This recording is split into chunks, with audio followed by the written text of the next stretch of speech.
Hello students, पिछली videos में हमने बच्चों करंट अकाउंट कंप्लीट किया था और आज हम कैपिटल अकाउंट कर रहे हैं बच्चों।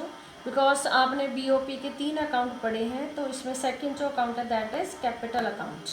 हाँ जी, कैपिटल अकाउंट का मीनिंग देखो बच्चों। पहले is the account which records all such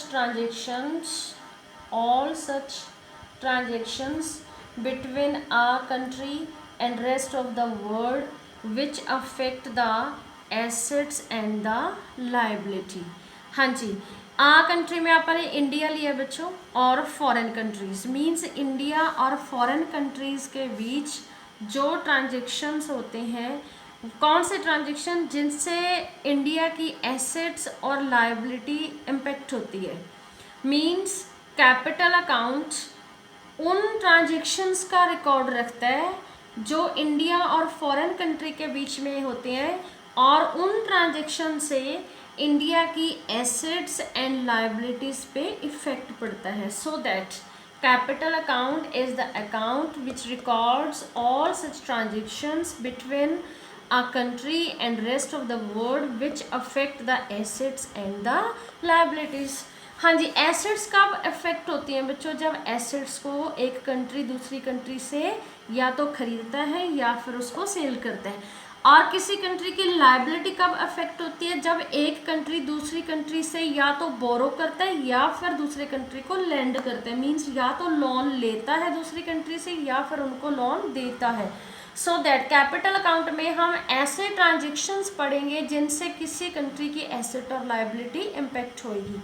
हाँ जी बच्चों, मीनिंग के बाद आ जाओ बच्चों इसके कंपोनेंट्स। हाँ जी, इसके कंपोनेंट्स हमने दो दिखाए हैं बच्चों। कैपिटल अकाउंट के दो कंपोनेंट्स हैं। पहला है लोन या कहो बोरोइंग्स, दूसरा है फॉरेन इन्वेस्टमेंट। हाँ जी, जो बोरोइंग्स हमने लिया बच्चों पहला कंपोनेंट, उसके आगे दो सब कंपोनेंट्स है, कॉमर्शियल बोरोइंग्स और दूसरा है एक्सटर्नल असिस्टेंस।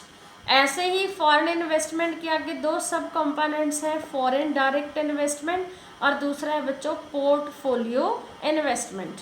हाँ जी, तो अब हम सबसे पहले करते हैं बच्चों कॉमर्शियल बोरोइंग्स। कॉमर्शियल बोरोइंग्स का मतलब देखो, व्हेन आ कंट्री, यहाँ पे आप इंडिया के एग्जांपल ले लो। When a country borrows from abroad at market rate of interest there is no concession। Means जब हमारा इंडिया बोरो कर रहा है बच्चों फॉरेन कंट्री से, लेकिन किस रेट पे बोरो कर रहा है? जो रेट मार्केट में चल रहा है इंटरेस्ट रेट, उसी रेट पे ही लोन मिल रहा है। There is no concession.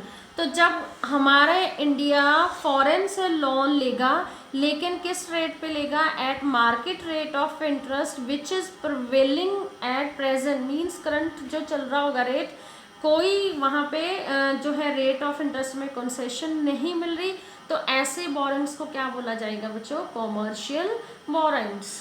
दूसरा है बच्चों एक्सटर्नल असिस्टेंस। असिस्टेंस का मतलब होता है थोड़ी छूट देना। व्हेन आ कंट्री मीन्स हमारा India, when a country borrows from abroad at low rate of interest with some concessions. Means जब हमारा इंडिया लोन ले रहा है अब्रॉड से, लेकिन जो मार्केट रेट चल रहा है उससे थोड़ा कम रेट पे लोन मिल रहा है, इट मीन्स कुछ कंसेशन मिल रहा है बच्चों। Loan rate of interest low rate पे मिल रहा है विद सम कंसेशन। तो जब लोन इंडिया को अब्रॉड से कुछ कम रेट पे मिल रहा है, कंसेशन के साथ मिल रहा है, उस बोरोइंग्स को क्या बोला जाएगा बच्चों? एक्सटर्नल असिस्टेंसेस। तो जो पहला कंपोनेंट है लोन एंड बोरोइंग्स, उसके हमने दो टाइप्स किए। कॉमर्शियल बोरोइंग्स जिसमें इंडिया को लोन मिल रहा है बच्चों अब्रॉड से, मार्केट रेट ऑफ इंटरेस्ट पे जो चल रहा है, कोई कंसेशन नहीं। लेकिन दूसरा एक्सटर्नल असिस्टेंसेस में हमारा इंडिया बोरो कर रहा है अब्रॉड से, लेकिन किस रेट पे कर रहा है बच्चों? At low rate of interest means with some concession. अब नेक्स्ट है बच्चों इसका फॉरेन इन्वेस्टमेंट। हाँ जी बच्चों, अब हम फॉरेन इन्वेस्टमेंट के दो सब कंपोनेंट्स पढ़ने हैं। पहला है फॉरेन डायरेक्ट इन्वेस्टमेंट, दूसरा है पोर्टफोलियो इन्वेस्टमेंट। तो पहले फॉरेन डायरेक्ट इन्वेस्टमेंट देखो बच्चों, when a country purchases fix assets means real assets means physical assets from rest of the world which control over the assets. मतलब जैसे आ कंट्री में हमने इंडिया लिया है, जब हमारा इंडिया एसेट्स परचेज कर रहा है, कौन सी एसेट बच्चों? Fix asset, real assets from rest of the world. Foreign से जब हमारा इंडिया रियल एसेट्स परचेज कर रहा है, और रियल एसेट परचेज करने से क्या हो जाता है बच्चों? उस एसेट के ऊपर क्या हो जाता है? कंट्रोल हो जाता है। मींस वो एसेट परमानेंटली उस खरीदने वाले की हो जाती है, और उसकी जो ऑनरशिप है वो कंप्लीट ऑनरशिप उसको उस कंट्री को मिल जाती है। तो उसको बोला जाता है बच्चों foreign direct investment. For example purchases of form या कोई company in rest of the world. हमारा इंडिया फॉरेन में जाके कोई कंपनी या कोई फॉर्म खरीद लेता है, तो उस कंपनी या फॉर्म की ऑनरशिप है वो इंडिया को मिल जाएगी। मींस परमानेंटली वो एसेट्स है उस कंट्री की हो जाएगी। उसमें उस इन्वेस्टमेंट को क्या बोला जाता है बच्चों? Foreign direct investment.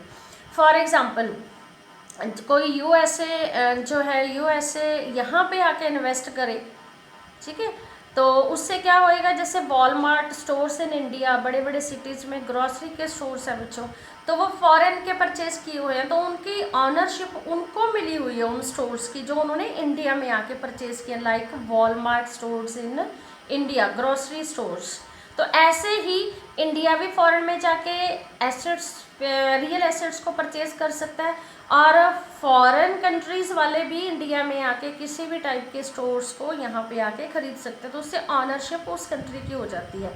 सेकंड जो टाइप है बच्चों इसका portfolio investment, when a country purchases financial assets from rest of the world which does not control over the assets। For example अगर हमारा इंडिया क्या खरीद रहा है बच्चों? फॉरेन से purchases of shares, bonds, debentures, stocks. ये जो होते हैं बच्चों शेयर, बॉन्ड्स, डिवेंचर्स, ये फाइनेंशियल एसेट्स होती हैं, लाइक जस्ट पेपर क्लेम्स होते हैं। ये कोई भी कंट्री दूसरे कंट्री से गेन के लिए, स्पेकुलेटिव गेन के लिए परचेज करता है, ना कि उसको परमानेंट रखने के लिए परचेज करता है। सो दैट ये ऐसी एसेट जिसके ऊपर खरीदने वाले का कंट्रोल नहीं होता, तो ऐसे इन्वेस्टमेंट को क्या बोला जाता है बच्चों? Portfolio investment. सपोज हमारे इंडिया ने यूएसए से 500 करोड़ के शेयर, बॉन्ड, स्टॉक्स खरीद लिए, ठीक है, तो वो 500 करोड़ की जो इन्वेस्टमेंट इंडिया ने शेयर, बॉन्ड्स, डिवेंचर्स में की है उसको पोर्टफोलियो इन्वेस्टमेंट बोला जाएगा। क्यों बोला जाएगा? क्योंकि इसके ऊपर इंडिया का कोई, इन एसेट्स के ऊपर इंडिया का कोई कंट्रोल नहीं हुआ। सो पोर्टफोलियो इन्वेस्टमेंट क्या होती है बच्चों? When a country purchases financial assets like share, bonds, debentures from rest of the world which does not control over the asset.